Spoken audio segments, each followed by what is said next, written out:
Magandang umaga po sa ating lahat. Welcome po sa course build tutorial natin. So, bago tayo mag-umpisa, sabihin muna natin 3 beses po.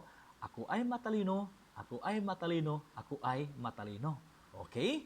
So, ngayong araw na to, kilalanin natin kung sino ba or ano ba itong Arduino Uno or sino si Arduino Uno, sino si Arduino IDE. At saka, pagkabili natin ng Arduino boards, paano ba natin i-verify kung okay ba ang functionality? Kung gumagana ba yung programming niya or gumagana ba yung components niya? So, ito po. Okay, so unang-una, sometimes, no, karaniwan, naririnig natin kung may Arduino ka ba? So, ano po ba yung ibig sabihin ng Arduino? Ang Arduino pala ay isa pala siyang kumpanya. No? Isa siyang kumpanya na gumagawa ng hardware at saka software. So, tignan na nga natin. So, ito pala si Arduino. Accordingly, sabi nila, si Arduino is an open source hardware and software company. So, hindi po siya yung nasa isip natin na hardware. So, software company pala siya na gumagawa ng design na ginagawa ng design, nilalagay sa isang board, yung microcontroller niya, so nagiging module siya or nagiging kit siya. So yan pala si Arduino Uno. Si Arduino. So iba pala si Arduino Uno. Si Arduino Uno, ito yung board, ito yung hardware na product nila. Okay?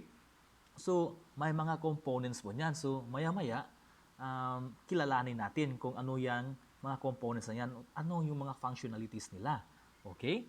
So, meron din naman tinatawag natin na Arduino IDE. So, sa Arduino IDE, IDE, ibig sabihin ng IDE is Environment Development, ano ba yan? Integrated Development Environment. Ayun, nawala sa isip ko. IDE pala is Integrated Development Environment. So, dyan tayo nagde-develop ng programs or yung tinatawag natin na firmware. So, yung dinidesign natin. So, ito po yung example ng Arduino IDE. So, dito tayo gumagawa ng program. Okay? So, maya-maya, pag nagtitesting tayo, pag nagtatry tayo kung gumagana ba yung Arduino natin o hindi, so, ito yung gagawin natin. So, start with ito. Kilalanin muna natin si Arduino Uno. Again, Arduino Uno is board. Board pala siya na dinevelop ng Arduino company. Okay? So, eto. May mga pins po si Arduino Uno. So, accordingly, si Arduino Uno pala is open source microcontroller board po yan na ginagamitan ng Atmega. So, ito yung ginagamit na microchip ng board na to. Okay?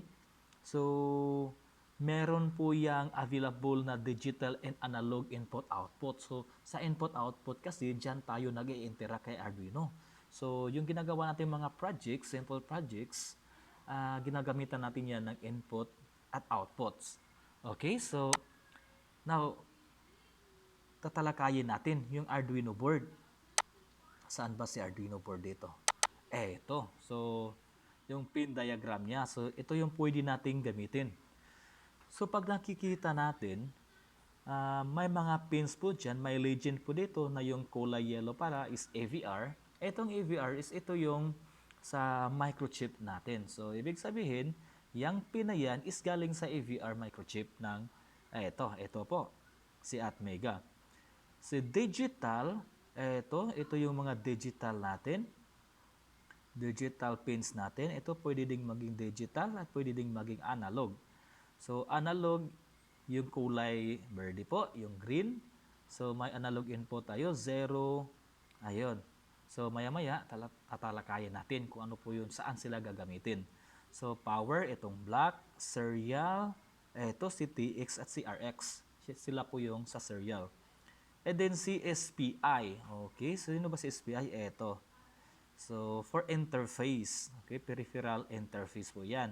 Serial peripheral interface. And si PWM or si pulse width modulation. And then may interrupt din tayo ng mga pins. Ito, may dalawang interrupt pins tayo. Si interrupt 1 at saka si interrupt 0. Okay, first, Ito nga, si AVR is ito yung pins na galing kay AVR at Mega. Ito yung available. So, from PC6, PC0, may pin B tayo, pin C, at saka pin D. Ito yung ginagamit galing kay AVR or at Mega.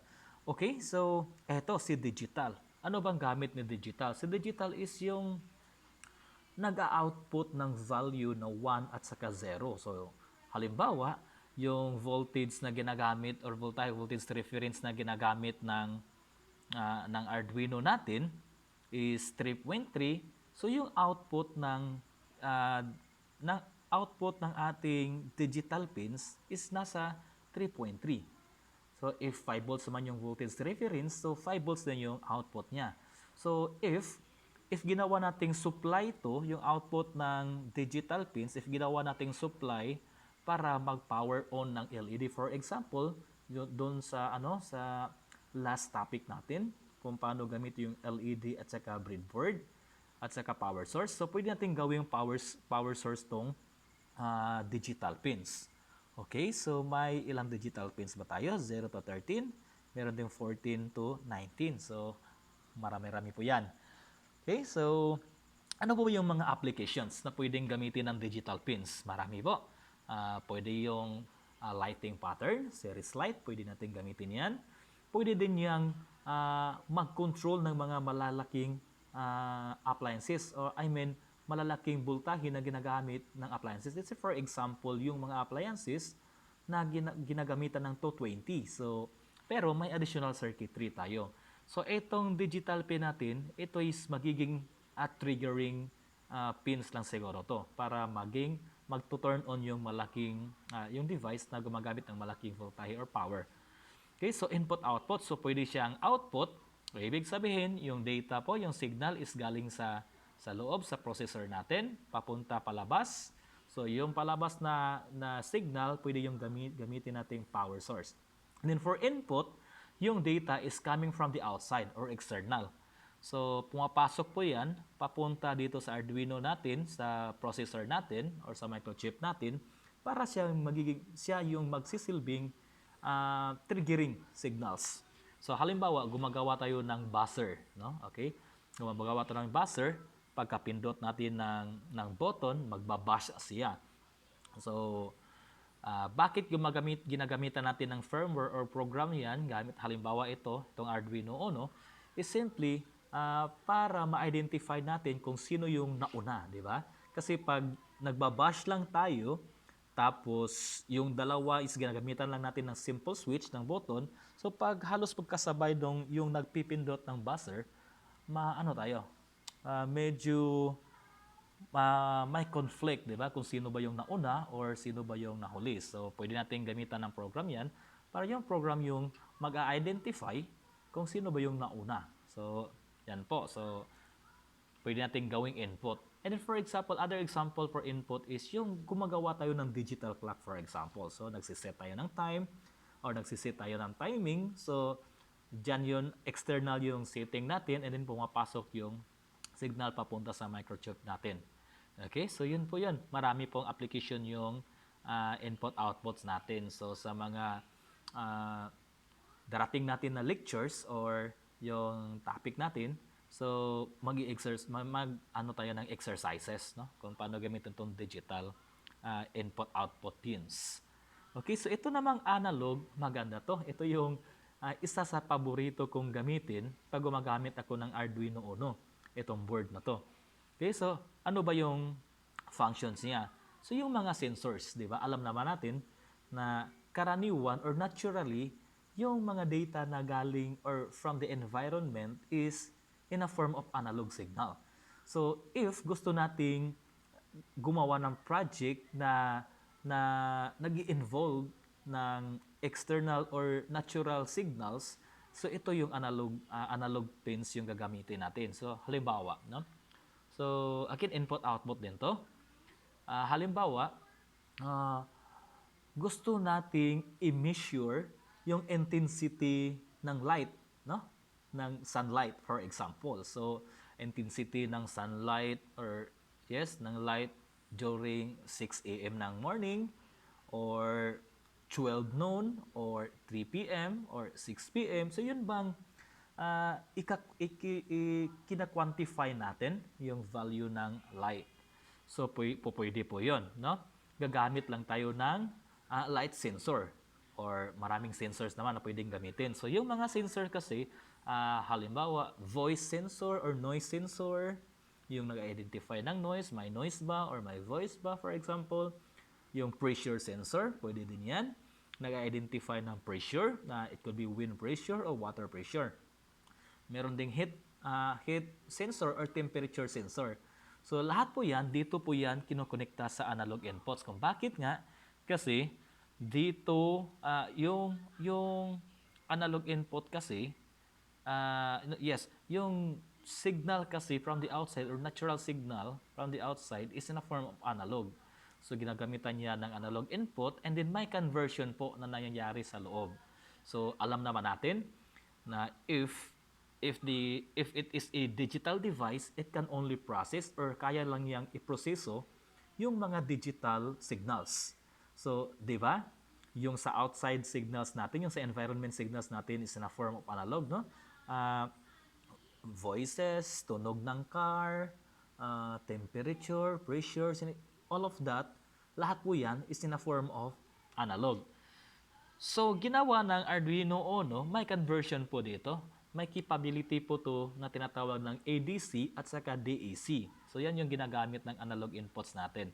So, yung ADC, yan po yung analog to digital converter. That is ADC. And then yung DAC naman, or DAC, that is, yun po yung digital to analog converter. So, vice versa. Kasi nga, pwede tayong mag-output ng value from analog pins, pwede din tayong mag-input ng analog pins. So, halimbawa, nag-acquire tayo ng signal, yung sunlight, yung example natin, gusto nating i-quantify, gusto nating i-measure yung sunlight, yung intensity ng lights. So, ang gagamitin ng Arduino Uno is yung ADC. So, analog signal coming from sunlight, ika-convert po yan ng digital signal para maproseso ni processor or ni microchip. So, yan po. Yan po yung ADC at saka DAC yung ginagamit sa analog input natin. Ito naman si Black Legend natin. Ito yung sa power. So, lahat ng may kinalaman sa power is nandito sa pin na to. Okay? So, may reset tayo. Pwede tayong mag-trigger ng reset. External output mo yan. Halimbawa, may external device tayo. Ikinonekta natin sa port na to. So, pagka-pindot natin or pagka-enable natin, marireset yung program natin. So, babalik yun sa pinakaunang characteristics na ginawang firmware natin.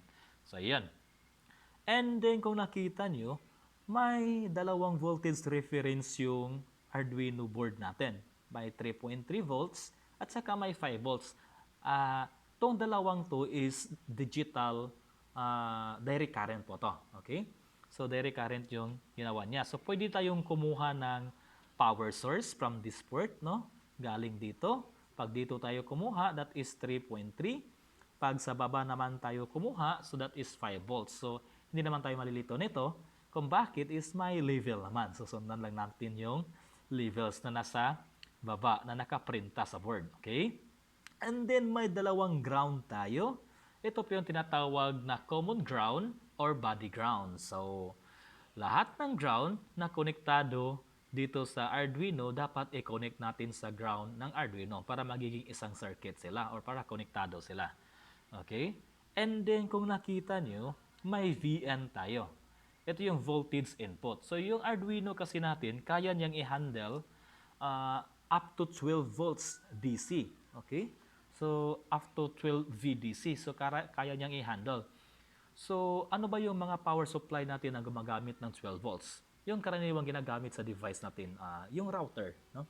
Yung router na ginagamit sa internet natin or from PLDT, for example, yung charger po niyan is naka 12 volts. Pwede po yang gamitin. So, yung mga switch, yung mga wireless access point, yung karaniwang ginagamit sa networking, yun po ay karaniwang nasa 12 volts. So, pwede nating hiwain yung wire Tapos lagay, since, di ba, doon sa past lecture natin, doon sa dating lecture natin about breadboard and about power supply.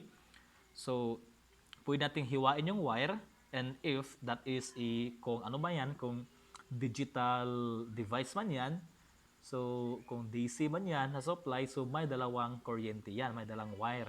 So, ano po, positive at saka si negative. So, si negative line, dito natin sa ground ilalagay, at saka si positive line, dito natin ilalagay kay VN. So, magkakaroon ng supply yung ano natin, Arduino board natin. So, magiging stand-alone siya.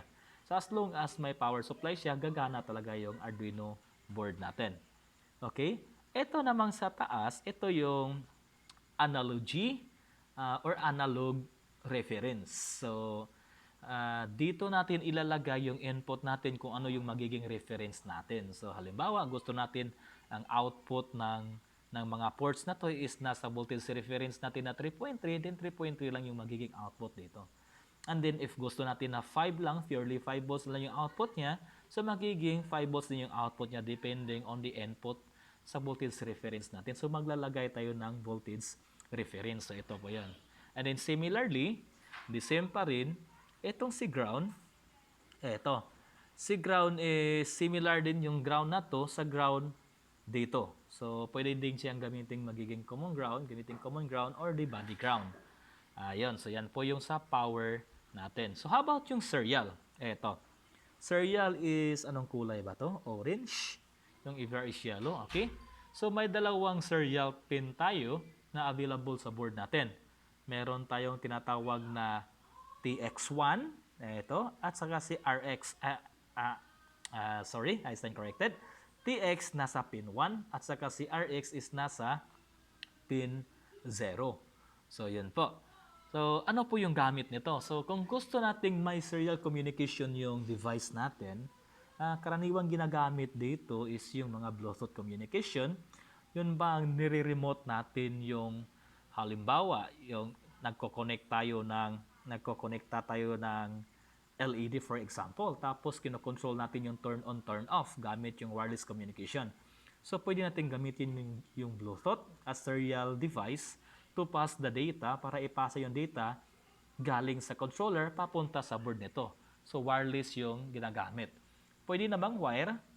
Kung wire naman, yung kinokonekta natin sa laptop natin, yes, ito yung printer port or printer cable. Yun bang USB cable na I think type 2 man siguro yan. So, yung printer cable, pwede natin i-connect dito papunta sa laptop natin para may control tayo sa 8 ports.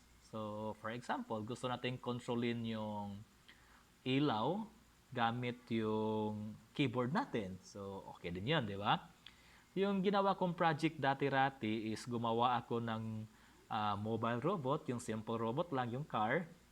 Tapos yung car, ito yung assembly niya, ito yung processor ng car ko. Dito ko nilagay lahat ng programming, tapos nilagyan ko ng serial communication, ginamit ko to. Bluetooth yung ginagamit ko. And then yung controller ko is yung cellphone ko, kasi nga yung cellphone is may Bluetooth naman, di ba? So, ini-interface ko lang yung Bluetooth na nilagay ko sa serial na to.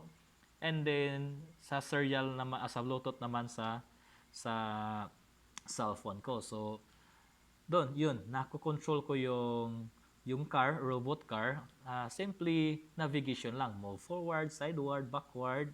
So, parang nagre-remote lang ako gamit yung cellphone ko. And then, since my laptop,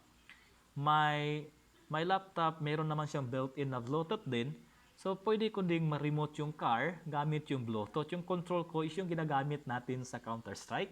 Yung move forward, W, move backward, S, yung sideward A, at saka yung keyboard D natin. Ayun. So, ayan po yung kagandahan ng TXRX natin or yung serial port natin. So, pwede natin connectan ng mga serial devices. So, one good example is again, yung Bluetooth natin na module. Okay, so, pwede din namang serial, hindi wireless, dito natin i-connecta sa USB port natin. So, meron namang TXRX dyan.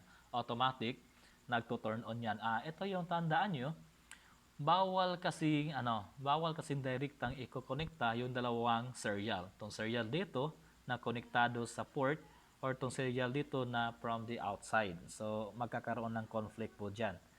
Okay? So, pero meron namang mga programming na pwede siyang i-configure. Okay, so that is for the serial. Now, ano naman tong SPI? Ano nga yung sabi ko kanina? SPI is Serial Peripheral Interface. So, merong mga devices na gumagamit ng protocol ng SPI. So, ito pa yung sa SPI. Mayroon tayong serial clock, meron tayong MISO. Ano pa yung MISO?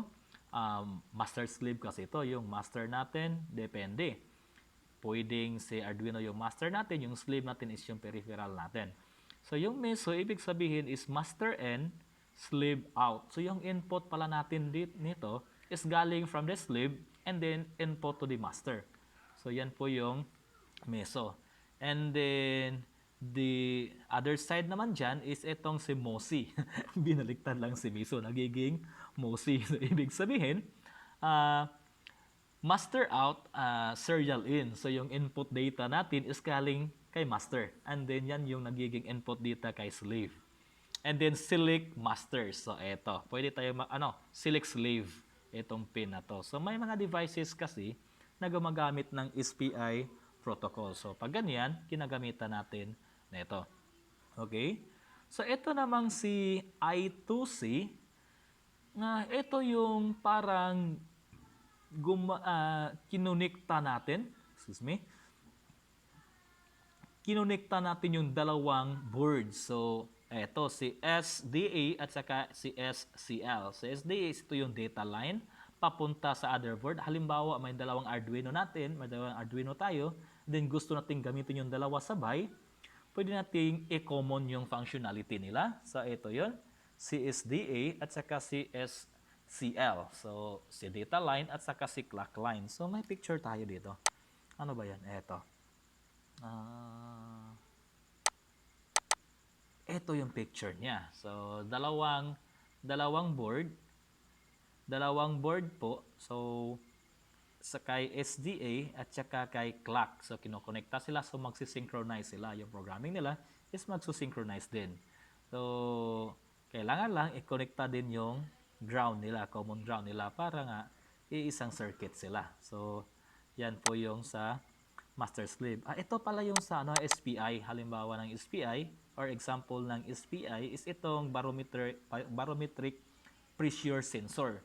So, may mga sensor kasi na gumagamit ng SPI protocol. So, dito natin kinokonekta sa SPI pins natin.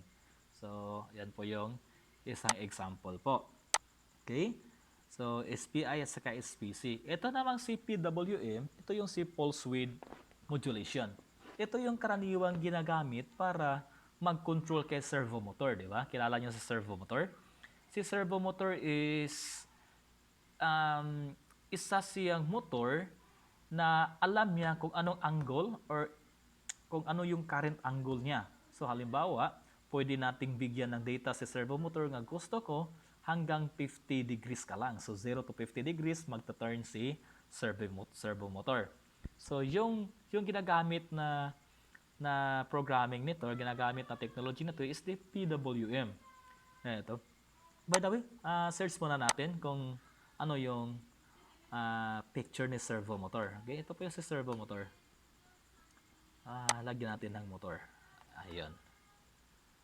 Ito po yun, ang picture ni servomotor. Isa siyang motor, combination of digital, DC motor plus additional circuitry. So, kung nakikita natin, may DC motor po yan. Ito yung organization siya. May DC motor po yan, plus circuitry. Actually, potentiomotor yung nagko-control sa angle niya. Ang isang disadvantage lang ng servomotor is hanggang 180 degrees lang yung kaya yang i-turn. Okay? So, yan yung typical na servomotor, original design ng servomotor.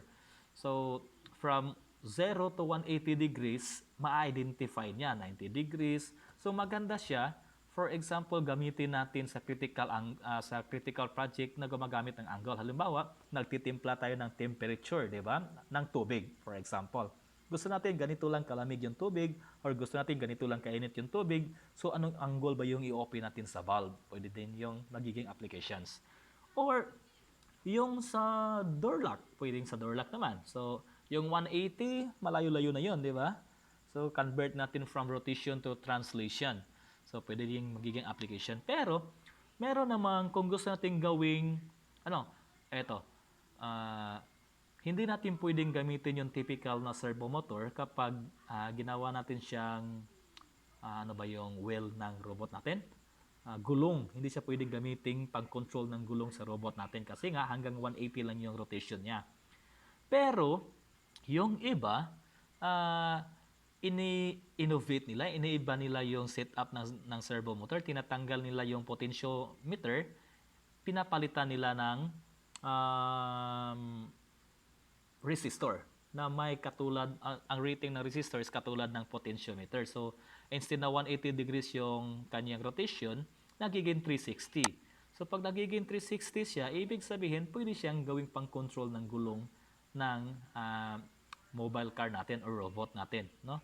Naka-robot. Ito yung ginawa ko dati-rati. So, servo motor, since kaya siyang i-control ng PWM, ginawa ko lang is tinanggal ko yung potentiometer, pinalitan ko ng resistor na may resistor ng rating niya is katulad ng potentiometer. So ayun, nagiging 360 siya. So pwede na siyang gamiting gulong.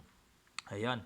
So ito yung PWM. So sa darating na lecture natin, iisa-isahin natin to kung paano gamitin si analog, paano gamitin si digital, paano gamitin si PWM.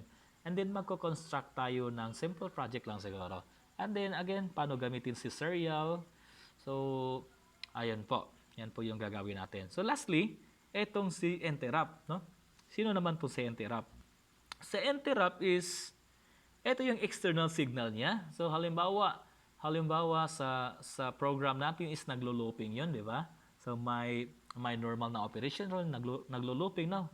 If gusto nating i-interrupt, gawa natin ng signal, so pwede natin gamitin si interrupt. So halimbawa, example, the good example for that is yung digital watch, di ba? Yung clock. So digital watch, karaniwan nagpa-function yan, nagka-count lang yan ng oras, di ba? Second, minute, din hour. So yan po yung function ng digital watch. But then, ini-interrupt natin sometimes. Kailan ba natin ini-interrupt yung digital watch? Halimbawa, nagsiset tayo ng time, di ba? Iniiba natin yung timing. Or nagsiset tayo ng date. Or gusto nating tingnan yung date, for example, or instead na clock yung function niya, magiging stopwatch siya or gawin nating stopwatch. So, para ma-stop yung routine niya, gumagamit tayo ng interrupt. So, pwede din yan. Yan yung good example ng interrupt. So, interrupt, ini-interrupt niya yung normal process. So, yan po. So, pag naka-disable yan, yung interrupt, so normal lang yung function niya. Pag naka-enable yan, so pwede niyang i-interrupt yung process mo. Okay? So, paano ba natin i-verify yung nabili nating board pagkabili natin kung gumagana ba or hindi? So, pero naman, sa experience ko, wala naman akong nabiling Arduino Uno na may sira. Okay? So, by the way, meron tayong tinatawag na Gisduino, di ba? So, hindi lang Arduino Uno, may Gisduino din. But then, the functionality of the Gisduino is pretty much similar to Arduino Uno. Yung pangalan lang ay yung naiba. So, kung ito yung picture ng Arduino Uno kanina, ito yung picture ng Arduino Uno, ito yung board niya, okay? So, ito yung board niya, yung tinignan natin kanina. Yung Gisduino naman, ito yung picture niya. May Gisduino Uno ba? Yes, ito yung picture ng Gisduino. Okay? So, similar pa rin. May PWM, may input-output, may analog. So, similar pa rin. And then the programming, kahit man yung IDE mo or yung Integrated Development Environment mo is Arduino IDE, is gagana pa din yan dito sa Gisduino natin. So, either way, kahit man hindi Arduino Uno yung mabili nyo na board, pwede din naman yung Gisduino. Okay? So, yan po. Yan po yung sa Arduino natin. Okay? So, may Arduino boards ako. Tingnan natin. Try natin. Testing natin. Kung paano natin i-identify yung paano natin ita-try or iti-test yung board natin kung okay ba siya. Okay? Close muna natin to. open natin yung IDE niya. Ito pala yung Arduino IDE. So, dito tayo gumagawa ng firmware. Firmware yung term niya or program. So, eto. Dito tayo gumagawa. So, difficult ba yung pagpo-program or ano ba yung difficult? Mahirap ba yung paggawa ng program? Pag may background ka ng programming, kahit anong background mo, it could be C, it could be C++, Java, PHP, HTML, or JavaScript, or any programming language, Python. So, hindi siya masyadong mahirap. Kahit nga wala kang background, madali mo lang maintindihan yung programming niya. So, kung bakit? Kasi nga, si Arduino Company kasi, ginawa nilang ginawa nilang yung madaling maintindihan.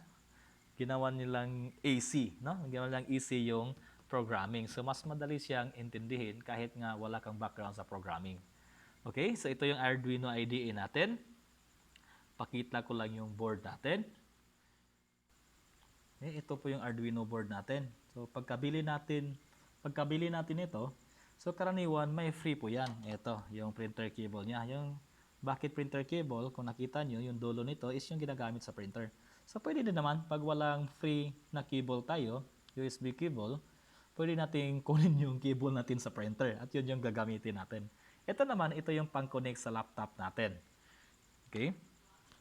So, dito sa programming natin, part po ng IDE, mag-define nga natin. Ito yung picture niya, no?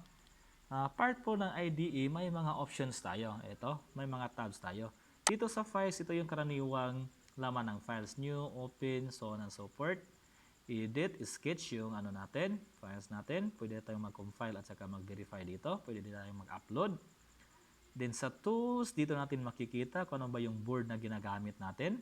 So, make it sure na nakapoint yan kay Arduino Uno. Ito, para yung programming natin is compatible kay Arduino Uno. May maraming klaseng board kasi si Arduino, di ba? May Yun, may Decimilia, may Nano, Mega, Leonardo, marami po yan. So, dyan lang sila nagkakatalo sa number ng inputs at saka outputs. But then in the programming, similar lang po yung programming nila. Then automatically, pag Arduino Uno po yan, automatic yan, nag-a-identify yan kung anong ports na ginagamit niya sa laptop mo or sa computer mo. So, pag Arduino kasi, sometimes yung Arduino, medyo mahihirapan tayo pag-identify ng ports. And then sometimes, i-install pa natin yung port driver niya. Hindi katulad sa Arduino, automatic na siya. So, yan po based sa experience ko. Okay, so, eto, connecta muna natin or gawa tayo ng project. Open tayo. By the way, ito, verify. Pag wala pa tayong i-upload, be-verify natin. Pwede din namang upload natin directly. Ito yung pag-upload. Ibig sabihin, yung ginawa nating code, nilalagay yan sa Arduino Uno natin. Nilalagay sa microchip niya, doon sa memory niya. So, yan na yung magsisilbing firmware niya or program niya para i-execute niya yung gusto nating i-execute. Meron tayong new, gawa tayo ng new. Ito yung open. May mga samples. Kagandahan po ng Arduino is pagkabili mo nito, pagka-install mo ng Arduino IDE, and then open source din to, downloadable to. So, pwede mong i-download yan. Ito, search mo lang. Arduino IDE downloads. Halimbawa, ito. So, meron pong software dyan na pwede mong i-download. Ito. Kahit anong version po. Merong for Linux, merong for Mac, merong for Windows. 32 and 64-bit. Pwede natin i-download yan. So, yan po yung kagandahan kay Arduino, di ba? So, open natin. Halimbawa, ito, basic testing lang natin. Pinaka-basic po, itong blinking. So, may built-in dito, matitest natin kung gumagana ba yung LED or port ng Arduino mo. So, ito. Pag nakita nyo, magnify natin para mas klaro. Magnify. Ito. So, kita mo, ito yung code niya. Sabi dito sa guide niya, ito palang si blinking, yung built-in niya, may built-in si Arduino Uno na LED. So ito nga yung rason kung bakit pinili ko itong pang testing, kasi kahit wala kang LED, kahit wala kang resistor, pwede mong ititest yung Arduino Uno mo. So ito, attached pala siya kay pin 13. So yung built-in lead built-in is attached kay pin 13. So it's either kung wala ka pang LED, ito lang yung lead built-in yung titingnan natin kung naka-function ba siya. So saan ba dito si lead 13? Ito. Saan ba yung ilaw niya? Ay, ilaw na maliit. Andito ata yan. Nandito. Ito. Nandito yung built-in lead niya. Siya po yung iilaw. Ito po yung iilaw. Built-in lead niya. Pagka-try natin. And then, pwede na nating i-connecta yan connecta natin kay 13. Lead 13. So, maya-maya, gawin natin yan. So, ito po yung sabi niya. By the way, may dalawang party po yung firmware natin. Pagkagawa natin sa program, may dalawang party po. Ito yung tandaan nyo, dalawa po yan. Unang-una, may void setup tayo. Diyan tayo nagsi-setup, no? Diyan tayo gumagawa ng kung ano yung i-declare natin na gagamitin natin. Kung anong pin yung gagamitin natin, input pins ba, digital pins ba, or analog pins ba. Dito natin ginagawa sa setup, or gumagamit ba tayo ng serial communication. Dito din natin yan nilalagay sa setup. Then itong si void loop naman, dito natin nilalagay yung program natin. Ito yung characteristics, no? Ito yung sa characteristics natin, kung ano yung ginagawa ng program mo. So ito, sabi niya, pin mode natin, dineclare natin or pinaalam natin kay Arduino board, na ito pala si built-in lead natin, yan yung gagamitin natin, at siya yung magiging output pin natin. So iilaw po yan. So remember, attached po to kay pin 13. So pwede natin gamitin si pin 13 habang umiilaw si lead built-in. So dineclare natin, lead built-in is an output pin. Ito yun, gagamitin natin as output. So after pagka-declare, ito yung void loop natin. Tinatawag siya na loop kasi habang may power supply yung Arduino mo, ito ay magra-run, tatakbo po to paulit-ulit hanggang i-disconnect natin yung power supply. So again, hanggat may power supply yung Arduino mo, tatakbo po to nang walang pigil itong program na to. So ano po yung ginagawa niya? Ito, digital write daw. So pag digital write, ibig sabihin yung output niya is 0 and 1 lang. So pwedeng 0, pwedeng 1. Pag 1, depende sa voltage reference. So karaniwan yung voltage reference niya is nasa 3.3 hanggang 5 volts. Pag wala tayong nilagay na voltage reference, yan yung magiging default niya. So digital write daw. So ibig sabihin, ito raw si built-in LED natin, magha-high siya. So may output siya. So, iilaw siya, no? And then, may delay tayo na 1,000. Bakit 1,000? That is equivalent sa 1 second. Kasi nga, ang clock nito sa delay is naka-milliseconds. So, 1,000 milliseconds is just simply equivalent to 1 second. So, yan po yung ibig sabihin ng delay 1,000. Pagkatapos ng delay 1,000 or 1 second, nagdi-digital write naman, nag-output ulit siya. May ginawa siya kay pin. So, anong ginawa niya? Itong si built-in is pinatay niya yung supply. Yan po yung ibig sabihin ng low. Kinat-off niya yung supply. And then, delay again ng 1 second or 1,000 milliseconds, then balik naman kay dito. Paulit-ulit po lang yan. Sequential po yung execution niya. Ito muna, tapos ito. Pagkatapos yan, ito na naman. Pagkatapos ito, and then balik ulit sa umpisa. Diyan siya magpabalik-balik. So, yan po yung nangyayari sa firmware natin o sa program natin. So, pag ina-upload natin to, yung characteristic siya is nagbi-blink siya interval 1 second. Yung digital pin natin. So, connect natin. Ito. Connect natin dito sa board natin. Ayun, konektado na siya. Tapos ito, connect natin sa ano ba? Laptop natin.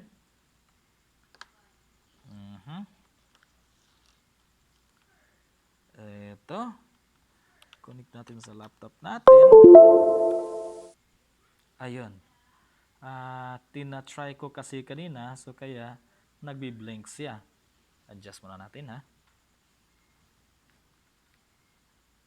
Ayun, yan po yung karakteristik niya. Okay? So, paano ba yung pag-upload? Ito yung pag-upload.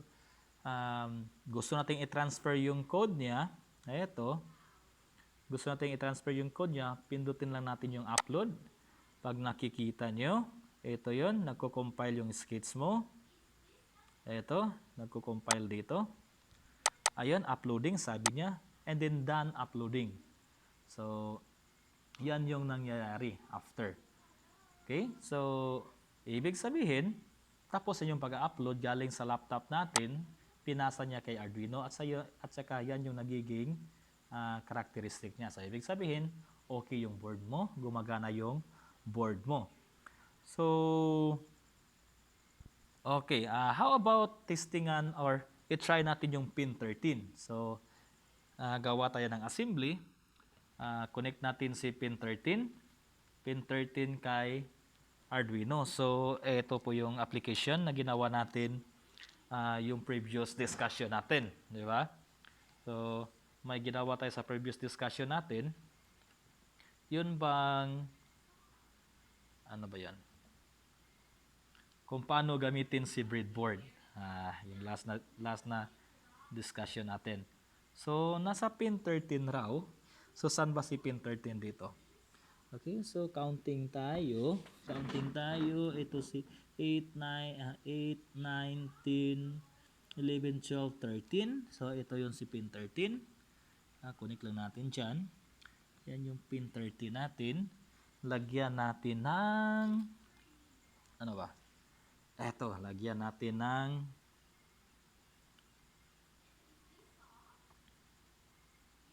LED. May positive at saka negative yan. And then, lagyan natin ng security. Lagyan natin ng pull-up resistor. Connect natin sa positive leg niya. Lagay natin dito sa port na to. Ayun. So, ita-try lang natin. Yung sinasabi kanina na konektado siya kay pin 13, si LED built-in mo. Sige. Lagyan natin ng ground. Saan ba tayo kukuha ng ground? May dalawang ground tayo, tatlong ground, di ba? Dito sa bandang to, dalawa dito. Doon sa likuran, di ba? Dito, may dalawang ground dito. Or dito, may isang ground dito sa tabi ng 13. So, kukuha tayo ng ground dito sa katabi ng 13. Ayun. Connect lang natin yung ground dito sa... Ayun, may ground na tayo. And then, connect natin yung, gawin natin power supply yung output niya. Ayun. So, yan yung magiging characteristic niya. So, yun yung sabi na yung built-in pin mo or built-in LED mo is konektado sa pin 13 mo. So, yan yung sabi kanina. Okay, so, yan po. Yan po yung pag-try natin. So, gumagana yung board natin. Okay, so sa next lecture natin guys, sa darating na lecture natin is, try natin yung, gawa tayo ng program, ng blinking pattern for example. Lagay tayo ng walong LED for example, and then, try nating i-alter yung signal niya, yung pattern niya. So, yan yung magiging simple application natin ito. Okay? So, kung may tanong po kayo, mag-comment lang kayo below para maano natin kung ano yung concern nyo. Okay, so dito naman sa programming natin, kung nakita nyo, mayroon po ditong eto, asterisk forward sign, saka asterisk at saka forward sign. Ibig sabihin po, tong sulat dito, under sa asterisk at saka forward